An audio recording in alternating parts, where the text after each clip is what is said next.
Shanghai, China, with the new Nikon Z50, and it feels so light and so small that the lens collapses, and you can see here's my hand, and here's the camera. You can see just how small this camera is. With this one, this is the same camera with a 50 to 250 DX lens. Again, collapses, extended as like this, extended to this length here, and very, very light. The camera body is very, very small, very light. And importantly, the autofocus is fast and seems to be accurate. The controls, as per Nikon, are ergonomic and well dampened.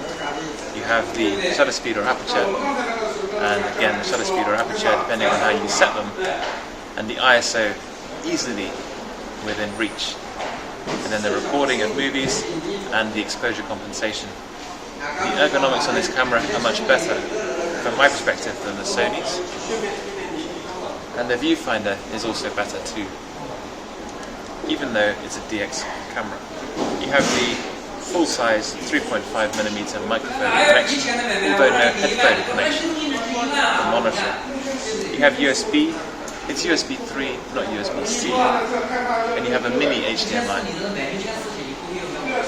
I can see these cameras being very popular because of the small size and the great ergonomics and the image quality. The Z6 is good with that single XQD card slot, which I think is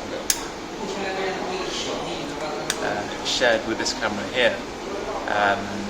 Personally, I think the Z series, because of the mount design, is going to have a great future, along with Nikon, if Nikon carries on. And I think that with this DX, this is a really good way to sort of jump in and wait for the more pro cameras from the Z series as they come up later on. Okay, that's it.